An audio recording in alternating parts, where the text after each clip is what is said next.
All right. Hello. Welcome to Knowing is Half the Battle, Assessment in Academic Libraries. Um,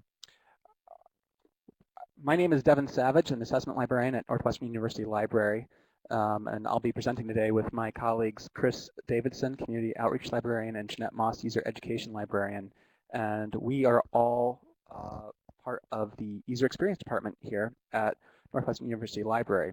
Um, and so I think we just wanted to kind of talk a little bit about assessment, not to be in a particularly get anything particularly flashy or complex, but just you know we've been working on it, we've been having some fun with it, and we wanted to kind of share our thoughts with just getting started. Um, and so some questions that we hear a lot of times on assessment in libraries. You know, I think, part of this is people sometimes just kind of recoil from the word assessment. You say assessment and they think of the Bobs from Office Space coming in and saying, what exactly is it that you do here? And it's not, it's not about, I think, feeling judged, but I think there is like a little bit of that. And there's also sort of an idea of there's way too many concepts to even get started. Don't I need to clear this with the institutional review board? What if I find out that people don't like me? And to paraphrase The Simpsons, the whole thing just smacks of effort. I think really that's about what do I get out of this? Assessment is going to be some work. I'm going to have to put some work into uh, uh, getting data, getting something out of this, and will anything ever actually happen with it?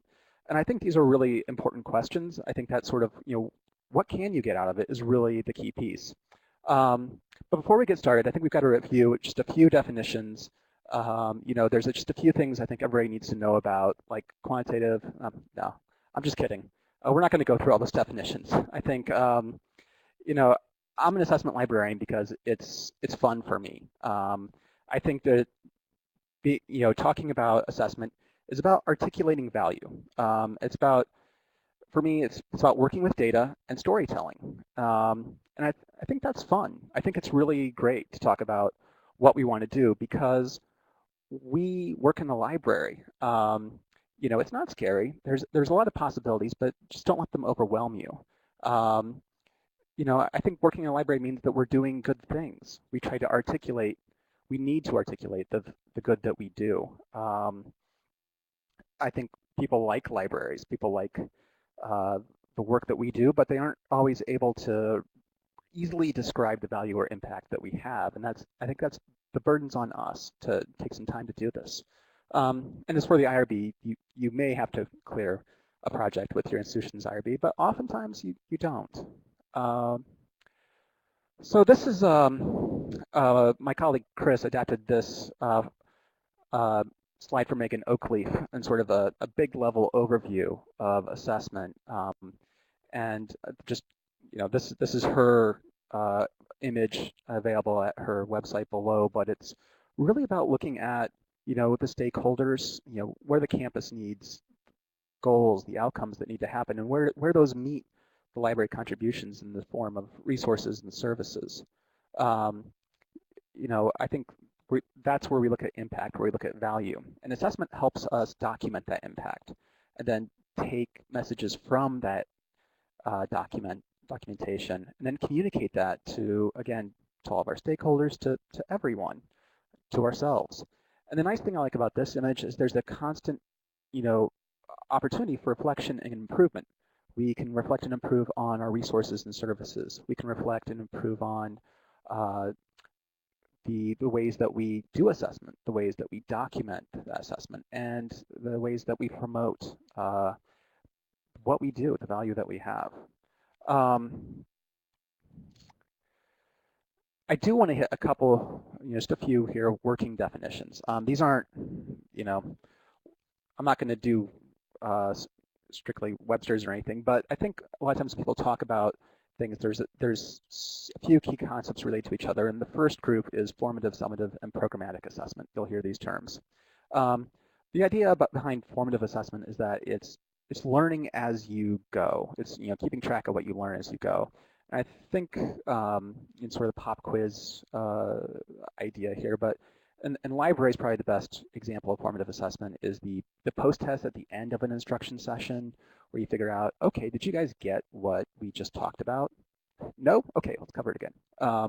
That's the idea behind formative assessment. Summative assessment is more about what happens after a specific length of time. You know, if you're lucky enough to be in a program where you're looking at, you know, 2 or 3 instruction sessions of the class, what you might look at the end of those sessions would be summative assessment. And programmatic assessment refers more to a program, so the entire program that you may provide of library instruction, or the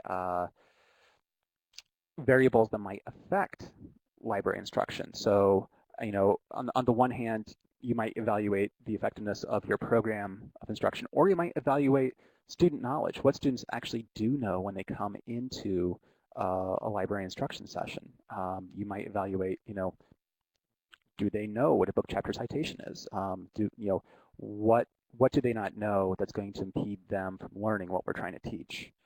Then there's another, you'll hear a lot about qualitative and quantitative data whenever you start talking about assessment and the methodologies that go along with that. I talked to Dave Green of Northeastern Illinois University, who was project manager for the Ariel project, which you'll likely hear more about today. And he had a really great quote about qualitative and quantitative data. And he said, you know, we understand that qualitative generally refers to more text data, you know, free text, and quantitative usually refers to more like numbers. And he said, you know, qualitative data is really great for getting that quote or that key story that you might have that really summarizes or sells the point you're trying to make. But when you take that story or point up the chain, you want to do something with it, you want to have the numbers to back it up, and that's where the quantitative data comes in. That's where, you know, big amounts of survey data or whatever that you're trying to use to make your point really becomes necessary. So ideally, you want both. And then the idea that there's been a shift from inputs to outcomes in library assessment. And this is, I think, just widely across the board, but the idea is that we are used to measure inputs. This is, I think, basically the idea of what you put in a library. You know, how many volumes, how many square feet, how many hours, how many service points do you have? And then the outputs was like, well, okay, what do you get out of that stuff that you put there? How many people come into the library? How many people are circulating books? How many people are asking questions at the reference desk? You know, those are sort of outputs.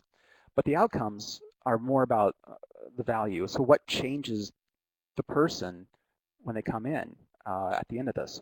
What did they get? You know, what skills did they get out of, you know, having a library instruction session, out of asking a question at the reference desk, out of using the library as a study space? You know, what are those sort of outcomes? So that's the sort of working definition behind this. One of the first things about assessment is, I think, you know, what do you want to know? And this idea can is really easy, but it's surprisingly hard to keep yourself focused in on. Because when you start talking about finding out things, a lot of times you get all sorts of ideas in any sort of instrument or program of, you know, you want to leave the door open to find out new things. I mean, we're librarians, we like knowledge, right?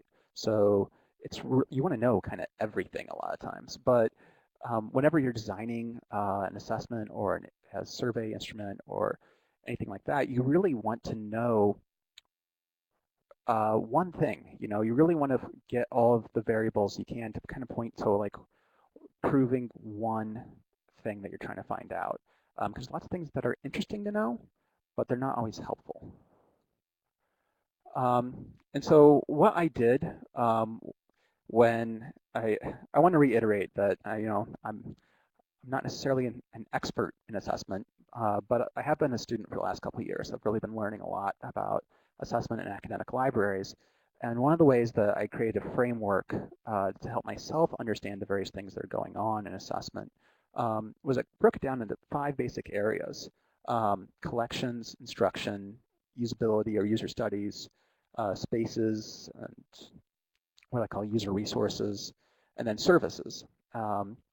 and you know, that really helped me think about the different sort of things that are going on to break out those 5 pieces. Um, and I created a live guide for the assessment committee that we launched with these 5 areas, and having each area sort of talk about what's been going on in those areas, what each of these where you might go for more resources or more reading on these sort of things, and where the key concepts are, and what we've done in each of these areas. So um, I'm going to pass the mic now to my colleague Chris, and he will talk about why we should engage in assessment. Okay, so without being the assessment librarian, the question then becomes, why do you want to engage in assessment? We engage in assessment because it's engaging.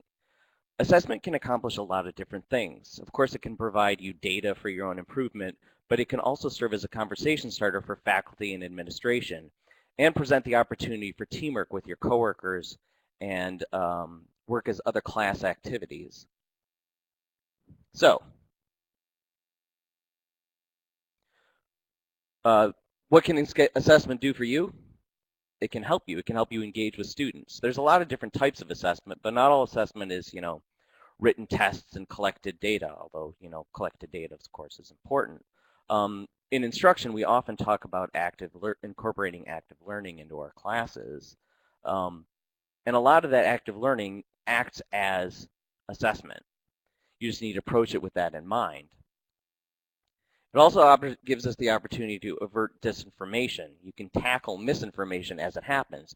When we learn about what students think, or when we are doing an active learning project and we find out what they got wrong or what they didn't get, we can tackle that as it happens.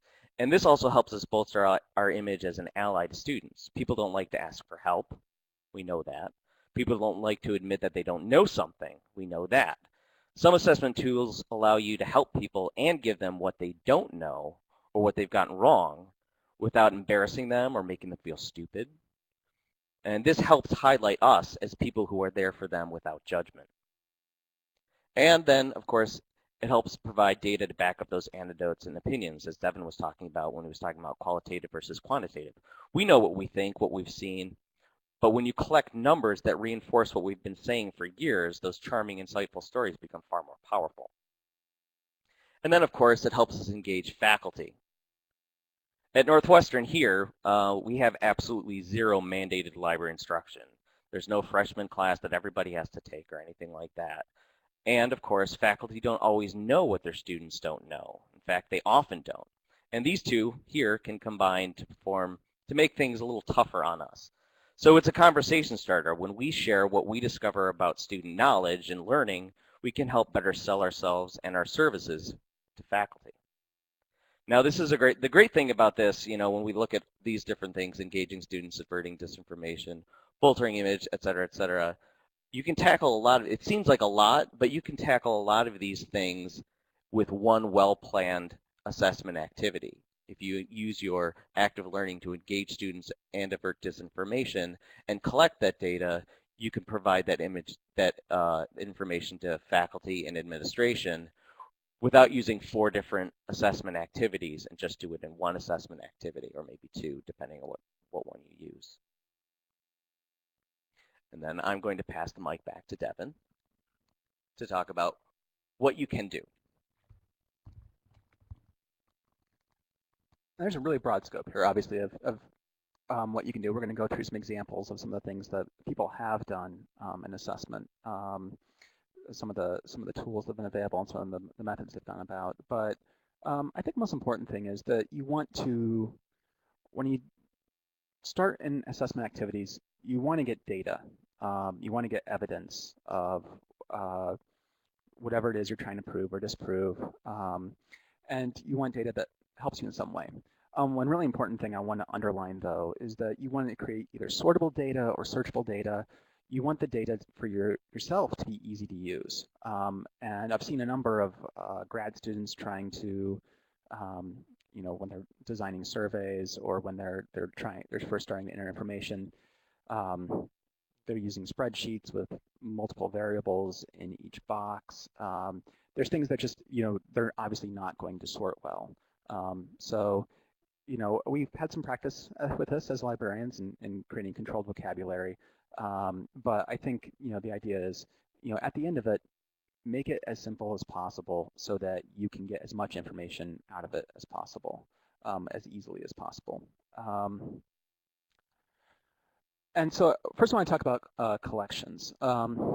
Collection analysis is actually, has one of the longest histories of assessment activities in library and information science. The old conspectus, is a classic instrument for measuring um, collection strength in various areas, as where I think, bibliographers would go through and rate the collections on assigned a certain number in various areas, and then try to compare them across all libraries. And that's one of those things that's gone by the wayside. ARL has Association of Research Libraries has rolled out a couple of tools, Minds and DigiQual, for looking at the quality of online collections and electronic resources. Project Counter has a lot of data available for scholarly journal and electronic resource usage. Interlibrary loan statistics, we've seen a great increase in interlibrary loan usage, and there's a lot of useful data coming out of the very trackable, very discrete data that's coming out of those loans. And electronic resource usage analysis. I actually want to plug a colleague of mine's at Northwestern here. Her Data and Methods Bank has a really good page on some of the things you can do in terms of looking at electronic resource usage analysis and some of what that can tell you. Usability and user studies. I sort of coined, or not coined, but I sort of created this category for myself because there's a lot of things going on. Originally, I was thinking sort of user discovery, and I was thinking mostly of ethnographic investigations, like the Ariel project, the ethnographic research in Illinois academic libraries initiative that was done a few years ago with 5 Illinois libraries. That did a lot of these various things like observation and interviews and photo diaries to try to figure out what it was the students were actually doing when they walked in the library or didn't walk in the library. And I think that's something that's a lot different than actually like a particular service or space or anything really to do with what's inside the library. It's more about the variables outside the library affecting us. But I also, I started to see as I've been working with other people, some real overlap with some of the tools and possibilities. So a lot of the usability and what's referred to as user experience investigations into the websites, our websites and databases. So I sort of have rolled this all into one with the Google Analytics and web design workshops. I think a lot of the participatory design school of thought here is really useful on both counts. And also is helpful with the spaces, the space design workshops. I think it used to be rather simple, what was our space usage? At best we go around and just make hash marks on a sheet and say, this is how many people were in this room, or this is how many people came in this gate. And there's been some good growth in both of these. There's an open source tool called SUMA from North Carolina State. It's the space usage mobile assessment tool, I think, but it's meant to be used with an iPad. And you go around and you can kind of tailor it to what kind of use is a particular area getting, what are people doing. And entry and exit statistics have now gotten really discrete. You can usually, there's usually now a set of data that's attached to that with most libraries, people scanning in with their student cards. A lot of institutions are now starting to look at, who's coming in when, what kind of user, for what kind of school, who are we serving, and looking at those in combination with circulation statistics or in combination with computer logons or software usage to really try to get a better sense of what people want, what people are doing when they come in the library.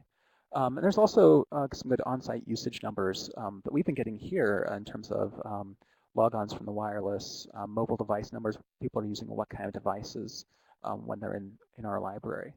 There's been some really interesting stuff that's come out. Services, you know, there's none of, again, I want to emphasize none of these lists are meant to be exhaustive by any sense. I just wanted to talk about a few examples from each area so we can just kind of get started and thinking about these things. But read and WAREP were two methods, two real common methods for evaluating reference services.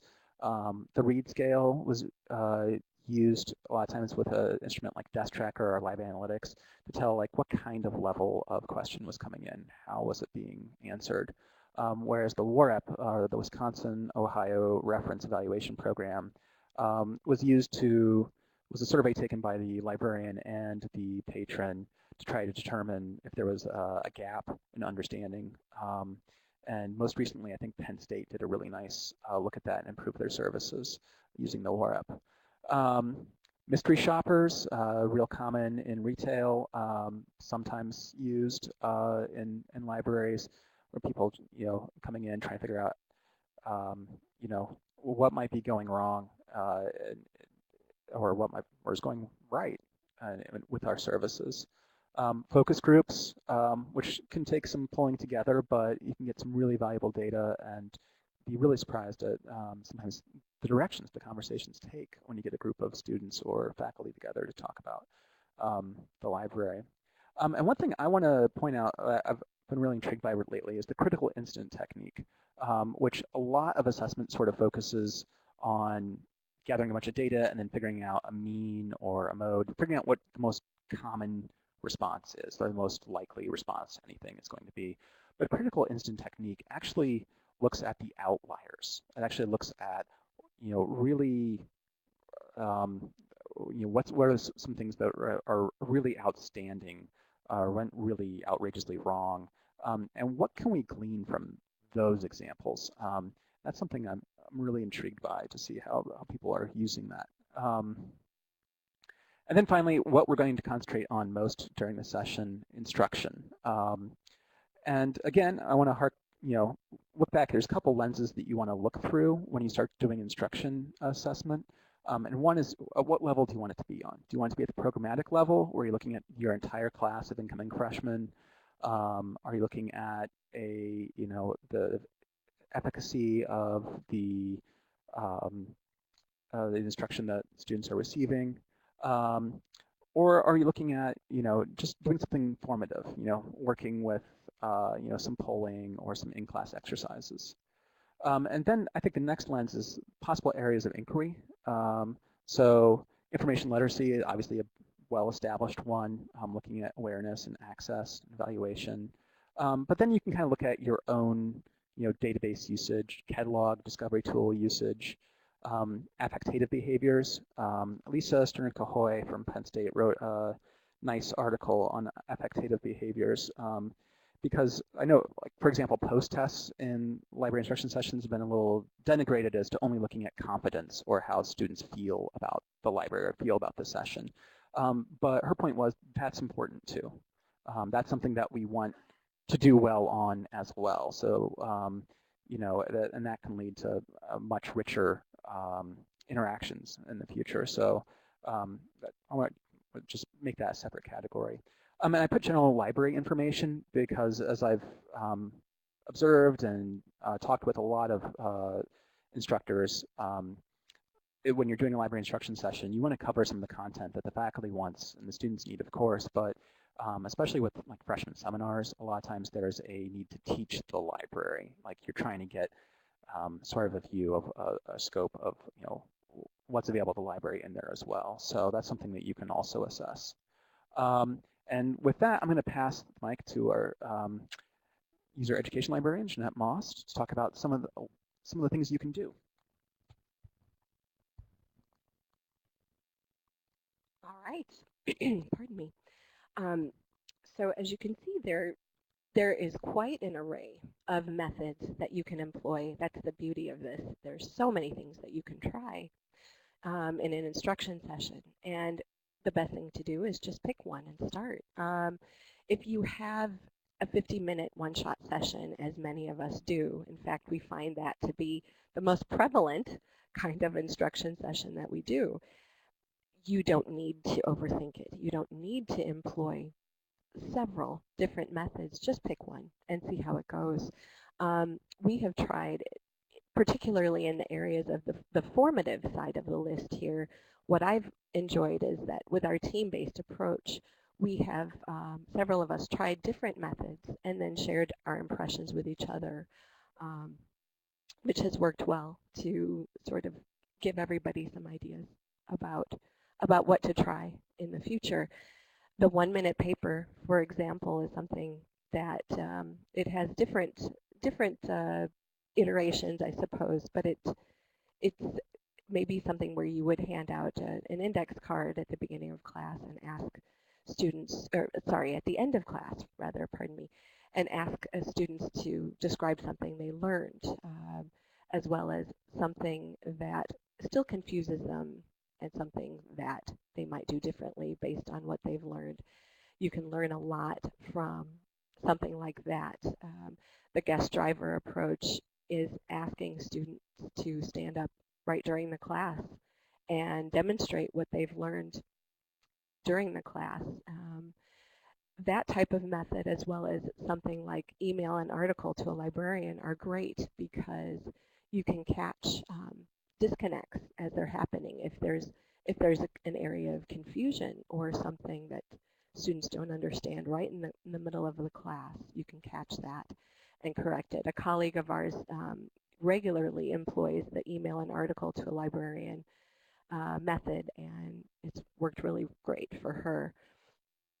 In terms of programmatic or summative assessment, um, some of the same methods can be used. Pre and post tests can be used not just with one class, but with groups of classes, a whole, your English program, for instance, or your whole instruction program, and you can evaluate it based on that. Bibliographic studies is something we're going to try. Be interested to see how students' bibliographies change or improve based on instruction. So those are just sort of a summary of some quick methods that can be considered. Some things that we've considered to be quick hitters. Really, you get a lot of bang for your buck. A colleague and I have tried, what questions do you have about the library? Right at the beginning of class, you hand out index cards, ask students to write down a question that they have about the library. And it can provide a way to give them an instant response. It's immediately engaging. You're letting them know that you care about what they want to know, about what they think. And also, we've considered that with classes that we've had, and I know everybody has experienced this at one time or another, when the class does not have a research assignment or research component, doing something like this can be a great way to get your students to tune in really quickly and to let them know that you're interested in what they need to know. You can contextualize the session toward what they need and what their interests are. And answering their questions can become part of the presentation as well. So you can make it, you can fit their answers in to the session as you do it. If their questions don't fall into a library session as you had it planned, you add the things into the session or answer their questions, the beginning or the end of the hour as well. So that can work well. And then another quick hitter that we've used that we all have liked is polling. Using polling, and there are many different methods that you can use. There are different applications you can use. Clicker software is something that we've started using this fall, And what's nice about clickers, instant assessment. Right in the middle of class, you can check to see what students are getting or not getting, and you can go back and reteach or revisit.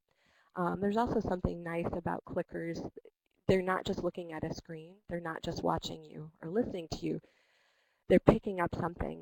They're picking up a gadget and using it. There's something about the kinesthetic mode of that, changing modes a little bit, I think that can serve to grab their attention.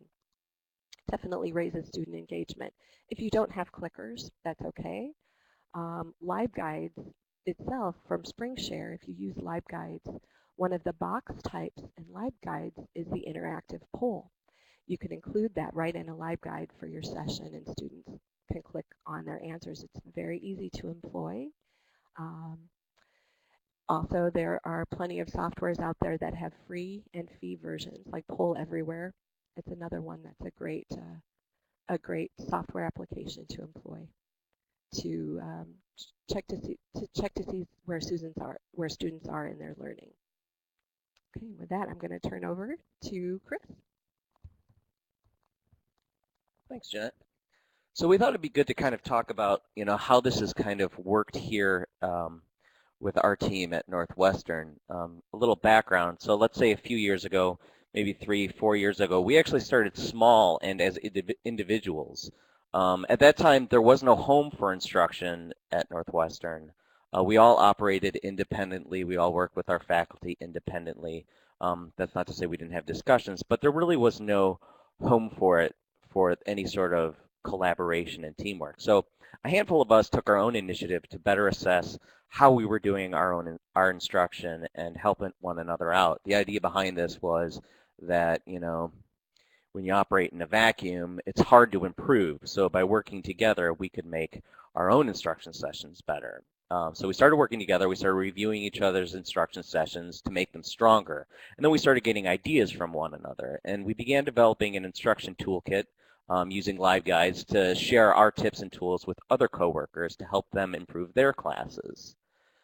Now, without turning this into a history of reorganization at Northwestern University Library, that's completely unnecessary. This approach, though, and this attitude helped us as we redesigned our public services officially. And we started giving homes and people to the things that we were doing or the things that we wanted to be doing, like assessment and instruction, but had no official place beforehand. So you can kind of see here, there's Devin, the assessment librarian. Then now we developed a whole learning services unit to kind of coordinate instruction. So this all led to the development of the user experience department, which is what you're looking at here. And what you see tackles a lot of things: instruction, assessment, engagement, spaces. And over our first year-ish or so, we started really pushing the notion that despite our separate units, we worked better together. So there's a lot of overlap in our endeavors as what we tackle. And so if you think back to earlier in the session when Devin said, "What do you want to know?" what we kind of realized is a better question might be, "What do we want to know?" And that really changed for us as we work together, that what do we want to know is really more important, and it actually makes what we do much stronger. So you can kind of see here, and Devin's going to dip into this, but we tackled bigger projects because we worked together. The instruction unit, working with Devin, was able to do a stronger assessment of how we do instruction and what do people know. The assessment librarian, Devin, working with the user spaces, is able to assess, what do people want to do when they're working in their spaces. So the notion behind this is that together we are mighty. And so with that notion in mind, I'm going to pass it back to Devin to kind of push on how we tackle these projects. All right, so this chart here, again, we're just two of the units, and there's a lot of overlap between all of the units in user experience, but these are some of the things that we've managed to come out. And on the one side, on the left-hand side, is the things that we've done we've worked together to find out more about our users, about our students, and their experiences here. And on the other side is some of the things we've done to help promote and support instruction and assessment for our colleagues, to help support and empower them. And I think one of the really interesting things on this side, the instruction toolkit, actually came out of something, a cross-cutting committee we had, an instruction and outreach committee, that helped kind of identify the need for these things that Chris was talking about, the need for these things to have a home.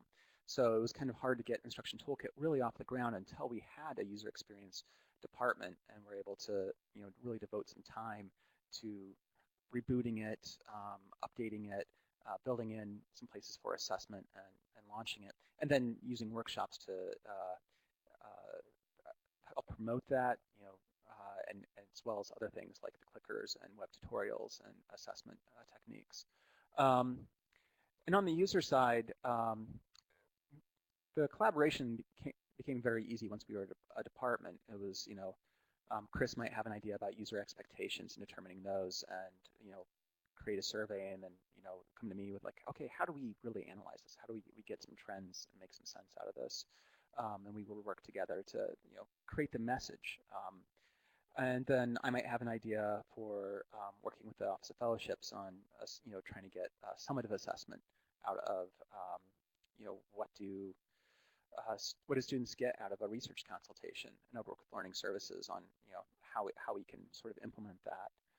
And we both worked on the freshman seminar pretest, which again is that programmatic sort of thing where we were looking at citation skills and scholarly awareness of freshmen, getting some surprising results as to things that we weren't teaching in library instruction, but that our students aren't aware of. And so for the freshman seminar pretest provide a really good model, I think, for us to kind of think about how we got to know our students, how we got more information that we can use. So someone comes up with a question, we have some anecdotal things where we're not sure, if the students are getting some of the things we're saying. So we have a question, and we start having a discussion. And discussion leads into planning and implementation. And in that sort of transition from that discussion, we're going to say, okay, what do we want to know? What is it we can find out that we can act on? Because I think a really important part of assessment is putting the asking into action. Being able to show that you're not only trying to understand people, trying to understand your users' needs or your colleagues' needs, but also that you're going to support that. You're going to support that feedback, if at all possible. So you have to sort of, it becomes a really productive discussion of what can we find out, what can we act on, so what data do we want? What are the possible partners that are going to make this possible? What methodology would we use, and what instruments, and what's our timeline? I think with everything in libraries, assessment especially, it's really important to put a timeline on things so you can kind of motor through them. Then as you go from the planning and implementation, the actual doing it, you get into data gathering, and you need to get to a point of data collation.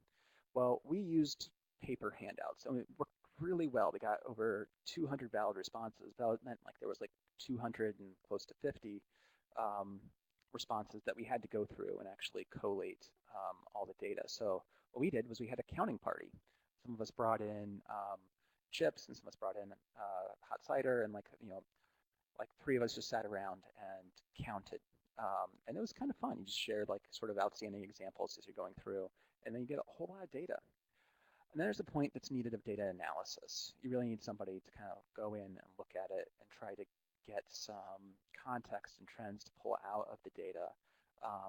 And that, again, returns a little bit to the discussion part of it. You want the group as a team to be working together on what does this data mean, so you can really carefully fashion the message to share the data so that it's useful for your partners, for yourself, for administration, whoever is going to see it, or for faculty. And then the other part, again, you want to refine and continuously improve. So what we did is we went and we looked at one of the questions didn't work quite as well as we wanted, so we retooled it a little bit, thought of ways we could follow it up, expand the process. And so that went right back again to the questions. What questions we want to know, what discussion, and we're doing it all over again And it's been really, I would say low impact and helpful for us to follow this model, which just kind of came about organically for us. The other thing I want to point out is uh, I alluded to this a little bit earlier, but how the instruction toolkit led into workshops. But didn't just lead into workshops. We did a particular workshop on assessment last year in which we got a number of techniques that people might use from our colleagues who attended the workshop on assessment. And we fed that right back into the instruction toolkit. And we took the assessment data that we had gotten from this project and put it in the instruction toolkit so people can use it and share it with faculty and use for themselves. And then rebooted the instruction toolkit and launched a whole new set of workshops, our Rallying for Fall, in which we talked about some of the new technology and new initiatives that we're doing, some of the ways that our assessment data affected our tutorials, some of the tutorials we were launching, and shared those so that we, again, empower our colleagues and at the same time give them an opportunity to feedback, partner with us in various things, and enrich and update our instruction toolkit. So it becomes a continuous conversation. I think I said earlier, assessment is kind of about storytelling on one hand, but it's not a one-way story, I think is important. It's not just a dictation. It's got to be a conversation and a continuous conversation. And I want to mention there's just a ton of resources out there. If you start looking into things and you're like there's too much, there's just a lot of resources, a lot of examples out there for you. I was pretty overwhelmed when I started being an assessment librarian. I started from an information commons background, so I've been doing some space usage assessments, a few little minor ethnographic techniques, but but there's tons of big numbers, ARL statistics, NCS, ALS, the academic libraries survey data. A National Institute for Learning Outcomes Assessment is great for anyone who has questions about, well, how do you assess a learning outcome? That's a really rich resource. The Rails site for rubrics, using rubrics with information literacy. And one thing that goes missed a lot of times when you're looking at doing something, I think this doesn't apply just to assessment, but this is a particularly good example. It's looking at conference proceedings. The Library Assessment Conference and the Northumbria Conference, which is also an assessment conference, have a lot of free online presentations or posters that you can look at to get ideas of who else, who may be a similar institution or who else is doing things that we might want to adapt and plug in here. And ACRL is really good about this too. ACRL has a lot of pieces where you'll see built-in assessment pieces in the various presentations. ACRL also has its own assessment issues website, which has a nice summation of a number of different resources in assessment. The library assessment blog, Library Value Project, is great for that sort of big picture, why we do assessment. And with just about any topic, I really love the Community LibGuide site. You can go in there and plug in just about any topic and get some really interesting data from the Community LibGuides. But Baylor and Indiana State actually have really good LibGuides on assessment, and some good recommendations for further reading. And locally, the Ariel website is really great. Has some, a toolkit and good publications, a lot of good, really digestible information on ethnographic research and what they did and how it helped them. I do want to call out Linda Duke. I went down and visited her at Illinois Wesleyan. She had some really great examples of some of the things they did as a result of Ariel to really reformat their services, their spaces, vastly boost their instruction numbers. And they were really inspiring for some of the work we did here. Northwestern has a couple of LibGuides as well. I mentioned earlier the Data and Methods Bank is really rich resource for collection analysis. Our instruction toolkit, which we've been working on, has a nice, not only a page on assessment, but also templates that you can use for some of the assessment activities. My own live guide on assessment is viewable as well. And the University of Illinois has a nice assessment website. It's broken down, some of the information they have for themselves under Illinois authentication, but there's a lot of good linkages and a nice organization there at the University of Illinois. I want to hit a few quick caveats here.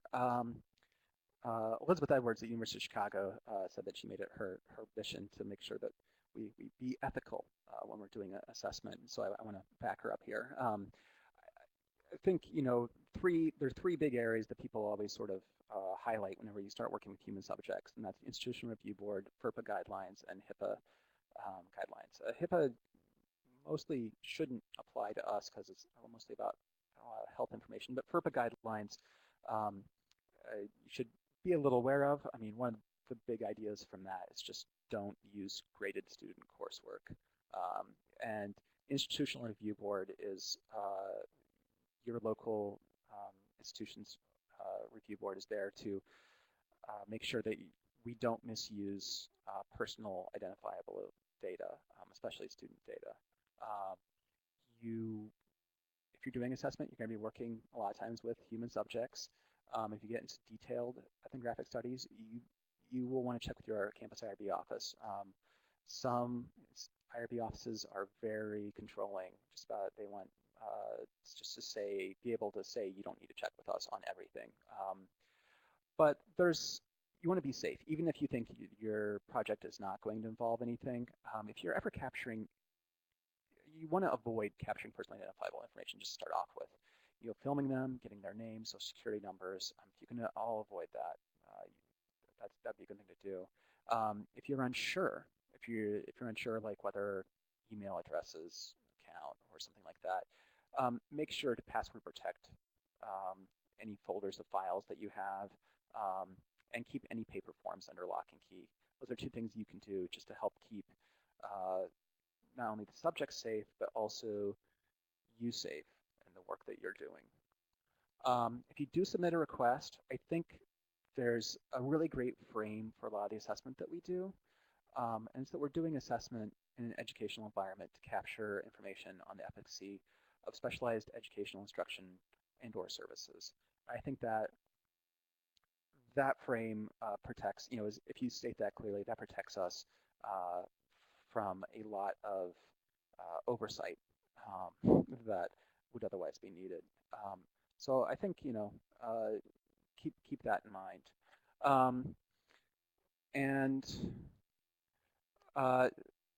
Don't forget, assessment, it's about communicating your value. It's about documenting and demonstrating the good that you do. Not just for,